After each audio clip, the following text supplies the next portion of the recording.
It is a pleasure to be here today, and although I realize I'm not Peter Hans, president of the North Carolina Community College System, I think I'm quite fortunate that Governor Cooper is not here today because following Secretary Copeland is pressure enough. But it is a pleasure to be in Greensboro with you, and many of you, I look across the audience, and I've worked with you over the years, and I know the great job that you do. Regardless of the agency that we are affiliated with, I do believe that we all seek one common goal, and that goal is economic mobility for all North Carolinians. We just heard the Secretary speak about that. And when I say all North Carolinians, that means regardless of their gender, their race, their ethnic background, and other life factors that just get in the way. Like many of you, perhaps, I am a first-generation college graduate, and we'll talk a little bit more about my parents in a moment.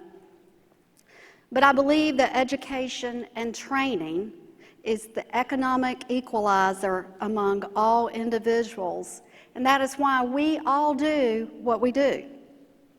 I believe that North Carolina has never been better prepared than we are today to achieve the My Future NC goal, and much of that is due to leaders like you. When I realized that I was going to be speaking on behalf of President Hans about my own leadership style, I began to think about the answer to what makes a great leader. Over my career, I've certainly worked for great leaders, and Peter Hans is one of those. But I've also worked for individuals who perhaps would not qualify for Leader of the Year. And I guess many of you have had similar experiences. When I began to think about my leadership capabilities, I realized that there are three qualities that have been important to me for others to see, for me to see in others, but more importantly, for me to see in myself. The first is the attribute of having a passion for a purpose. We all learn so much from our parents, and as parents, we should remember that our children learn from us as well. Growing up, I was the oldest of 4 children, and my mother was a single working mom for most of my teenage years.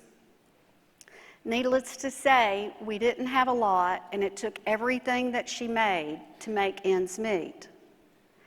But early on, my mother taught all of us that we should be proud of what we have. We should not be envious of those that have more, and we should always, always give back to those who have less. And that is what drives me as a leader. For the past 30-plus years, I've come to work each day hoping to make a significant difference in the lives of others. That is my passion for a purpose. I want all North Carolinians to feel better about themselves and to know that there is hope, opportunity, and success ahead for each of them. And I expect everyone on my team to have that same passion. Now I want you don't need to raise your hand, you don't need to nod yes or no, but I want you to ask yourself 3 questions. Do you love what you do? Are you making a difference? And third, do you wake up with fire in your belly? Now, I'm not here to encourage any of you to change careers. But what I'm going to tell you is that if your answer to any one of those questions is no, find something that will give you passion for a purpose. Those that work with you will recognize the leaders that answered yes, and unfortunately, our colleagues also recognize those leaders that answered no. Passion is contagious, and I encourage you to ensure that that each member of your team knows their purpose within your organization. Next, a great leader builds trusting relationships through open communication.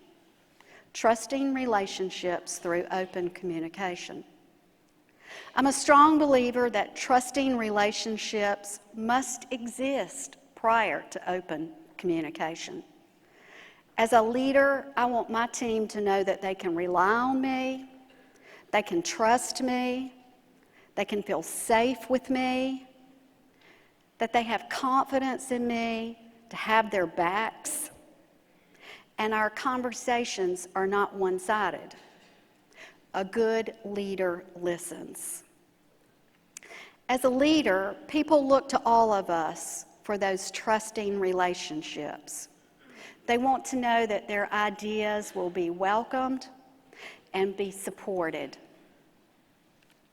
I also believe that when it comes to communication, great leaders need to share as much information as possible. We all live in a world of daily change, and a fact that I learned early on in my career is that what folks don't know, they make up. And that perception or that belief becomes their reality. Now, I understand that there are going to be times when leaders must keep information close to the chest. And for those of you that are involved in economic development, you know where I'm going with this. You certainly can't tell your whole team, or maybe you can't tell anyone else on your team, that you've been in a meeting with the secretary, and we're hoping to recruit the next XYZ company that's going to bring 2,000 high-paying, great jobs to this state. But as much information as you can possibly share, I encourage you to do the same. I've already told you that I'm the oldest of 4 children.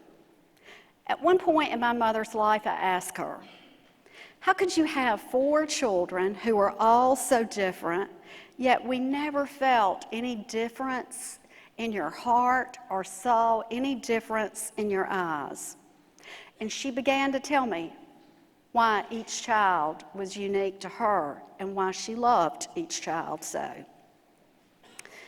When she got to me, she said a number of things before she said this, but she said, Maureen, you simply know how to do. She said, you can tell people what to do, and the dangest thing is they do it. Now, at the time, I'm not sure if she was trying to tell me that I was bossy or that she just thought maybe I was a good delegator. But trusting relationships through open communication allow leaders to present vision, goals, objectives, and tactics, and bring both their allies and their foes to accept and embrace those as their own. Being a great boss or a great delegator is very different from being a great leader. These trusting relationships set us up as leaders for the third leadership trait that is important to me, and that is collaboration.